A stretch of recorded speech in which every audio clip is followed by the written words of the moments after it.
11 बजे सिया अपने कमरे में अकेली थी। अचानक उसे अपने बिस्तर के पास से सरसराहट सुनाई दी। पहले तो उसने सोचा कि यह उसकी कल्पना है, लेकिन जब वो आवाजें तेज होने लगीं, तो उसे यकीन हुआ कि कुछ गड़बड़ है। जैसे ही सिया ने आंखें खोलीं, उसने अंधेरे में दो परछाइयां देखीं। वो परछाइयां आपस में बड़बड़ाते हुए कुछ कह रही थीं, जैसे कोई गुप्त बातचीत कर रही हो। सिया का दिल तेजी से धड़कने लगा।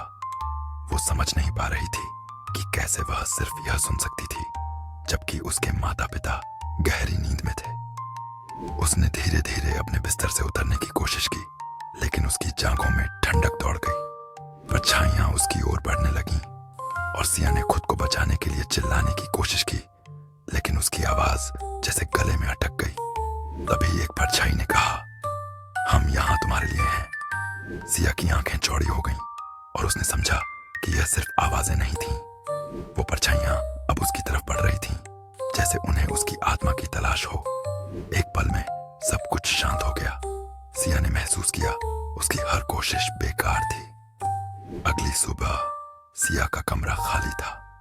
बस खिड़की खुली थी और हवा में एक सर्द सरसराहट थी, जैसे कुछ अनकहा उसके साथ चला गया हो।